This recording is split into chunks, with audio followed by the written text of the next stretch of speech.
ज्योतिर्लिंग में एक बेलपत्र भी घर से लेकर गए हो, और वो बेलपत्र अगर आपने 12 ज्योतिर्लिंग को भी समर्पित करी है, तो मेरे शंकर ने ये नहीं कहा कि ये पुरानी है, क्योंकि अखंड अजर और अमर है। ये मेरी की अखंडता है। वो बेलपत्र कोई साधारण नहीं। जैसे सिर पर लगा हुआ त्रिपुंड का भस्म कभी एक्सपायर नहीं होता, उसी तरह शिव की बेलपत्र कभी एक्सपायर नहीं होता। एक्सपायर।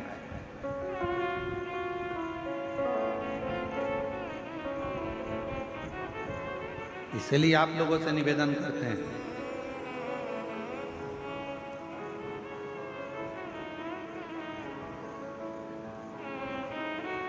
दवाई एक्सपायर हो उसके पहले उसको खा लेना चाहिए, और तुम एक्सपायर हो उससे पहले श्री शिवाय नमस्तुभ्यम गा लेना चाहिए। मरने के पहले भगवान का नाम गा लो। मृत्यु के पर्यंत परिवार वाले बैठकर कहेंगे शांति के लिए 2 मिनट का मौन धारण करो। सारे ऑफिसर होन भी लाइन से खड़े होंगे, 2 मिनट का मौन धारण करो। क्या होगा 2 मिनट का मौन धारण करने से? क्या आत्मा को शांति मिल जाएगी? नहीं। 2 मिनट का मौन धारण करने से आपको शांति मिल रही है, आत्मा को नहीं। शांति कब मिलती है? जब जीते जी 2 मिनट का मौन रखकर श्री शिवाय नमस्तुभ्यम कह लेता, पंचाक्षर मंत्र जप लेता, षडाक्षर मंत्र जप लेता, तो शांति मिलती। उस समय पर वो शांति का अनुभव नहीं कर पाएगा।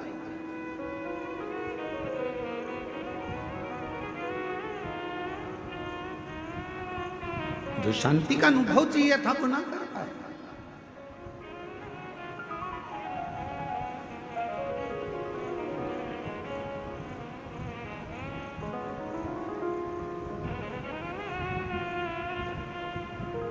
कभी प्रयास करना, बहुत ज्यादा टेंशन हो, डिप्रेशन में हो, ऐसा लग रहा है कि मेरा तो सिर फटे जा रहा है चिंता के कारण, शिव मंदिर में जाना, शंकर जी को 1 लोटा जल चढ़ाकर जो जल बहकर निकले उस जल में 3 उंगलियां भिंगाना और अपने मस्तक पर एकदम स्थिर होकर वो 3 उंगलियां अपने मस्तक पर तेजी से लगा लेना और दबा लेना, और मंत्र का स्मरण भीतर के भीतर ओम नाद करिएगा।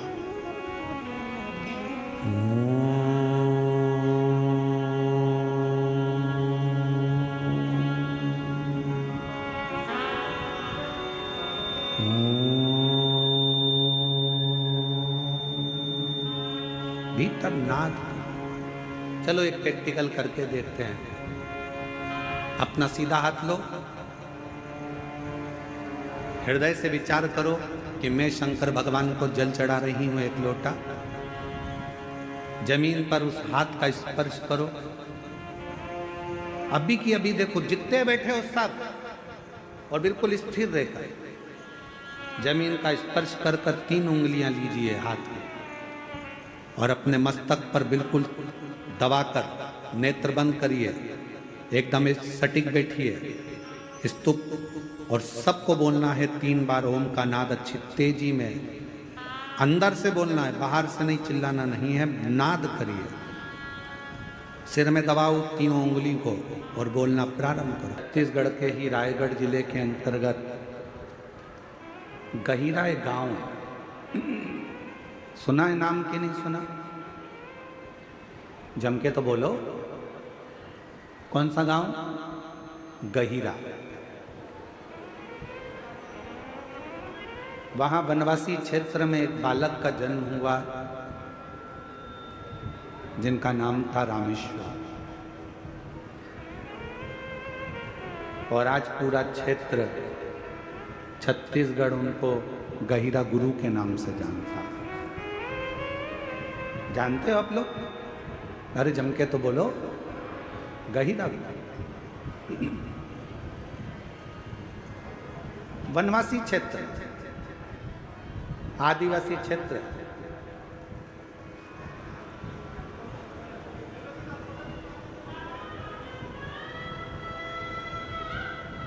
जब गहिरा गुरु का जन्म हुआ, रामेश्वर का उस बालक का नाम था रामेश्वर। बालक का जन्म हुआ और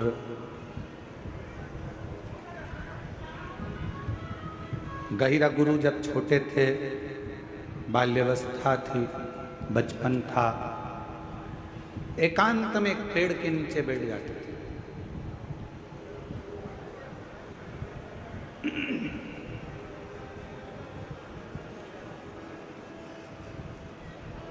कई बार उनसे पूछा गया कि तुम एकांत में बैठते हो, किसका भजन करते हो, किसको पूजते हो, किसको बुलाते हो, किसका स्मरण करते हो, किसको याद करते हो, पर गहिरा गुरु वो रामेश्वर बेटा कुछ नहीं।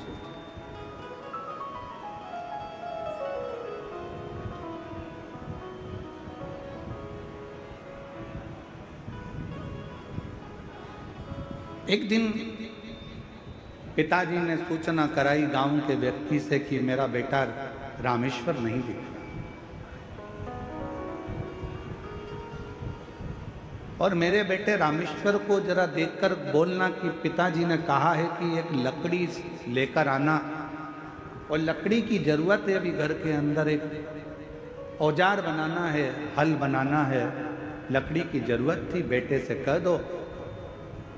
बालक रामेश्वर बैठा। गांव का एक व्यक्ति और गांव का एक व्यक्ति दौड़ कर गया, पेड़ की छांव में वो बालक बैठा अपनी मस्ती में।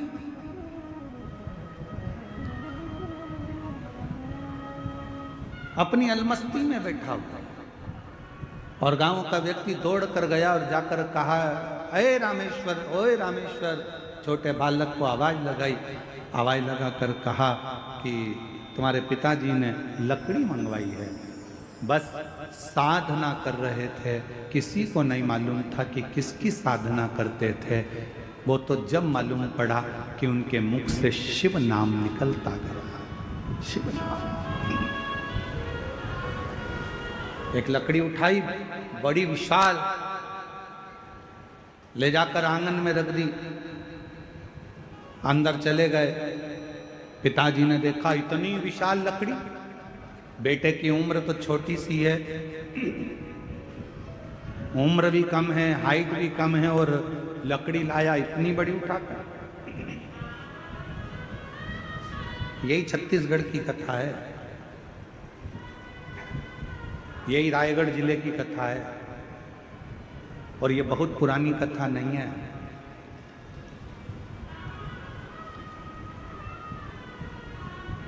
अभी की, ज्यादा पुरानी नहीं है, अभी की।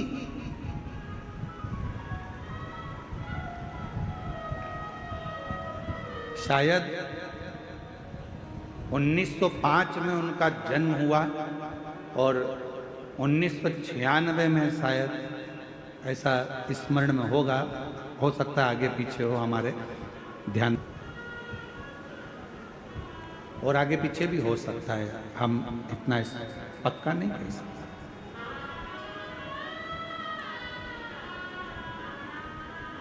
कहते हैं कि बालक जिस लकड़ी को लाकर रखा था, पूरे गांव के लोगों ने उस लकड़ी को उठाना चाहा, तो भी वो लकड़ी उठी नहीं, और बालक की उम्र मात्र 7 वर्ष की थी, जिस लकड़ी के टुकड़े को वो लेकर।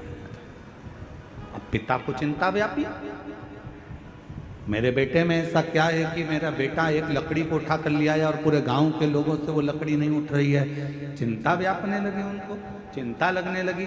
हुआ क्या, जब एकांत में बेटा बैठता था, तब समझ में आया कि यह बेटा कोई साधारण नहीं था, भगवान शंकर का कोई अंश स्वरूप, शिव का भजन करने वाला प्रकट। आज भी वहां पर गहिरा गुरु के नाम से ही उनको जाना जाए। आज भी आप कभी रायगढ़ के आसपास के कोई लोग बैठे हों और वहाँ गहिरा गांव के अंतर्गत अगर कभी गए हो तो उनको गहिरा गुरु के नाम से जाना, जानते हो आप लोग आज भी।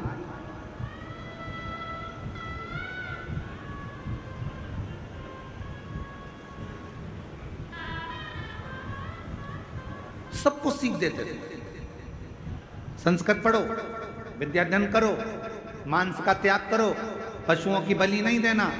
आदिवासी थे, वनवासी थे, आदिवासी क्षेत्र में रहते थे, वनवासी क्षेत्र में रहते थे, पर नवयुवक बेटा बेटियों को, नवयुवक बच्चों को, नवयुवकों को दिन रात समझाने का कार्य करता था।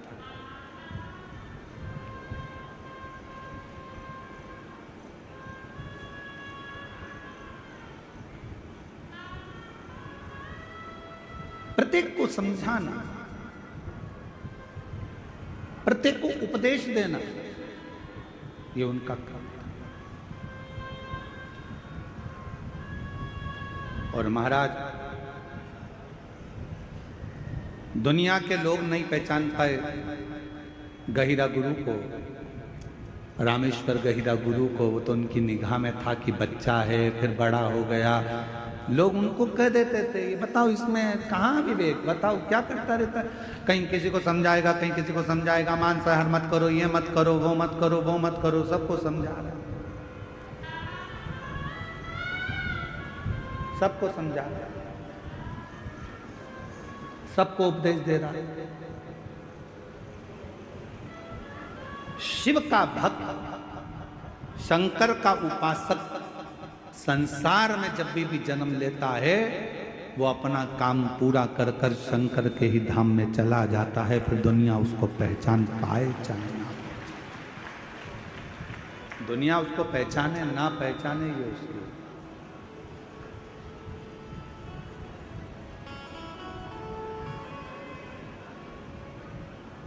एक शिव का भक्त जब पृथ्वी पर आता है तो शिव महापुराण की कथा कहती है कि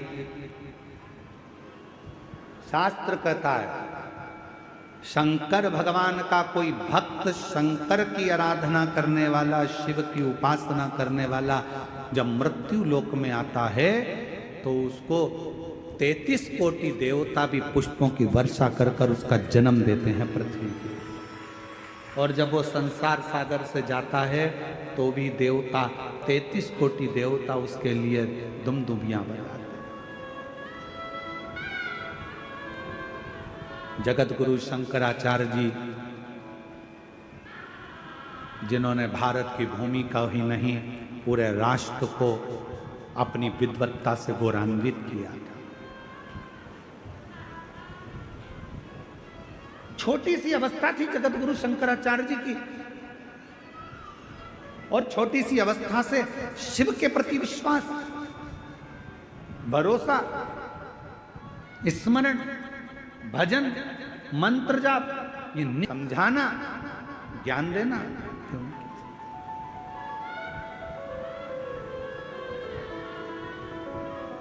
और उन्हीं जगत गुरु शंकराचार्य जी ने जो ये भारत को जगत गुरु के नाम से जो प्रसिद्धि मिली थी, भारत को जो विश्व गुरु के नाम से जो प्रसिद्धि मिली थी, वो भारत देश के ही जगत गुरु शंकराचार्य जी के कारण प्राप्त हो गई। पर जब तक पृथ्वी पर रहे जगत गुरु शंकराचार्य जी, जब तक पूरी पृथ्वी पर भ्रमण करते रहे, कहीं काशी गए तो उनसे उपदेश किए गए, कहीं कहीं पहुंचे तो उनसे उपदेश किए गए। विद्वान लोग उनसे जब देखो जब उपदेश करने के लिए, प्रश्न करने के लिए, नीचा दिखाने के लिए, अपशब्द बोलने के लिए तैयार रहते थे। पर जगत गुरु शंकराचार्य अपनी मस्ती में, शंकर की मस्ती में मस्त रहते, शिव की आराधना। और आज भी वो जगत गुरु शंकराचार्य जी की 4 पीठ, जिस पे 4 भारत के गौरव जगत गुरु शंकराचार्य चारों पीठ पर बैठे हुए हैं, वो भी हमारे मार्गदर्शक हैं, वो भी हमारे भारत की भूमि को गौरवान्वित करते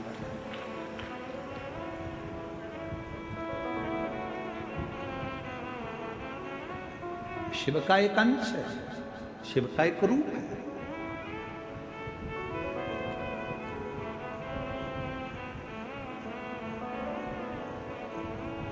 एक एक विश्वास के बल पर परमात्मा की प्राप्ति हो सकती। इस पत्र के माध्यम से, इस पत्र में उनकी मां प्रीति देशमुख से एक बार जाकर पूछना कि जिस बेटे का शरीर काम करना बंद कर दिया हो, जिसकी आंखों से दिखना बंद हो गया हो, जिसकी श्रवण शक्ति, बुद्धि, हाथ पैर सब शिथिल होते चले गए हों, तो उस माँ से पूछना कि बेटे की हालत देखते देखते उस माँ की दशा क्या होती होगी। और आखिरी में उस माँ से ये भी पूछना कि तूने भरोसा रखा है शंकर पर, किसी और पर नहीं, जो जगत का कल्याण करने वाला है, मृत्यु को जो जीत सकता है, वो महामृत्यु। डॉक्टर ने इस पत्र में, बहन लिख रही है, डॉक्टर ने कह दिया था ये कभी नहीं देख सकता, जैसा है अब आंखों से कभी नहीं देख सकता, नहीं सुन सकता, पर एक विश्वास, एक भरोसा यदि शिव पर है, विश्वास है, भरोसा है, तो शिव शिव।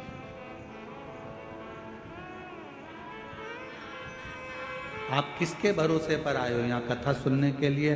सीहोर वाले महाराज के भरोसे पर मत आना। आपको सीहोर वाले से कोई मतलब होना भी नहीं चाहिए। सीहोर वाले कुबेरेश्वर बाबा से मतलब रखो, पर सीहोर वाले पंडित प्रदीप मिश्रा से मतलब मत रखो। आपका जुड़ाव होना चाहिए शंकर से।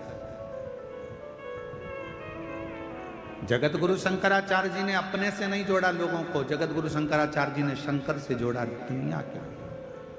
और रायगढ़ के गहिरा गुरु जी ने भी बस एक ही काम करा कि खुद से नहीं जोड़ा। गहिरा गुरु जी ने कहा सत्यमय जीवन जियो, सनातन को पकड़ो और अपने भगवत भजन में शिव की भक्ति को लीन हो। शिव की एक आराधना गहिरा गुरु जी दिखाते हैं। कहते थे गहिरा गुरु जी जिस व्यक्ति के सामने पहुंचते थे वो व्यक्ति अपना गलत कर्म करना छोड़ देता था।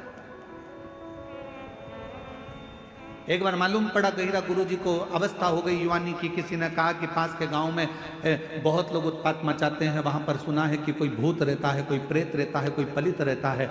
गहिरा गुरु जी ने कहा भूत भी होता है? हाँ। तो गहिरा गुरु जी ने मन में विचार करा अगर भूत होता है तो भूतनाथ भी होता है। कई लोग हमारे पास आकर कहते हैं हमारे पड़ोसी को हवा लग गई है। हमने कहा मोबाइल की हवा है कि कंप्यूटर की हवा है? हवा कौन सी लगी?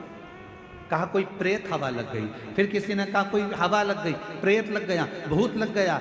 शिव महापुराण की कथा कहती है शंकर भगवान ने माता पार्वती से कहा सुन पार्वती, जिसके आंगन में बेलपत्र का वृक्ष होता है, जो साल में एक बार भी बेलपत्र को मुख के अंदर रखकर निगल जाता है या उसको खा लेता है, सुन पार्वती, जो शिवलिंग पर चढ़े हुए जल का 3 बार आचमन कर लेता है, उसको जिंदगी में ना तो कोई भूत लग पाता है ना कोई प्रेत लग पाता है। क्यों? तो कहा सारे भूत प्रेत भूतनाथ के अधीन है, और वो भूतनाथ कोई दूसरा नहीं, तेरा पति देवादित्य महादेव है। जब कई साल तक दुनिया के लोग कहते हैं भोजन पचा, निकल गया, भोजन पचा, ब्लड बन गया। शिव महापुराण की कथा कहती है बेल पत्र में, बेल के फल में वो अंश होता है। दुनिया में केवल एक ही फल ऐसा होता है जो पेड़ में लगा लगा पक भी जाता है, और अगर कोई नहीं तोड़ता तो वापस कच्चा भी हो जाता है। वो दुनिया में एक ही फल है और वो बेल का फल है। बेल पत्र के वृक्ष में जो फल लगता है बेला, क्या बोलते हो उधर पे? बेले बोलते हो ना। बेला का जो फल होता है उसको पेड़ में से मत तोड़ो, धीरे धीरे धीरे पका हुआ वापस कच्चा हो जाएगा, फिर अगले साल पक्का हो जाएगा, फिर कच्चा हो जाएगा। केवल दुनिया में एक ही वृक्ष है जिसका फल पकने के बाद वापस कच्चा हो जाता है।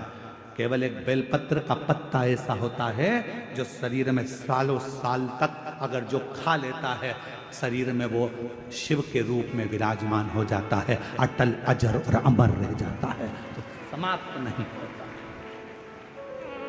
समाप्त नहीं होता।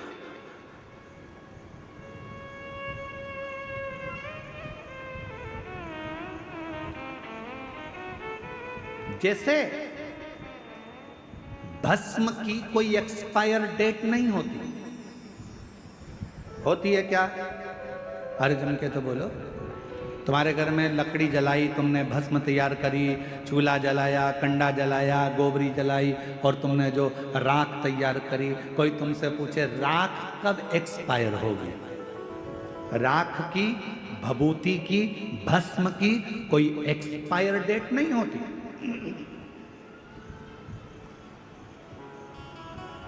जैसे भस्म की कोई एक्सपायर डेट नहीं है, उसी तरह बेलपत्र की कभी एक्सपायर डेट नहीं है।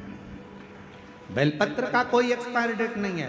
एक बेलपत्र को यदि आप 12 ज्योतिर्लिंग की यात्रा करने जा रहे हो, बेलपत्र को आप अपनी कॉपी में रखकर ले जा रहे हो और बेलपत्र को तुमने खोला, अब भगवान महाकाल बाबा के पहुंच गए, काल अधिपति महाकालेश्वर बाबा को मेरी बेलपत्र समर्पित हो, चढ़ाई, वापिस उठा ली, चल दो अगले ज्योतिर्लिंग, फिर निकाली, मैं त्र्यंबकेश्वर बाबा को बेलपत्र समर्पित करता हूँ।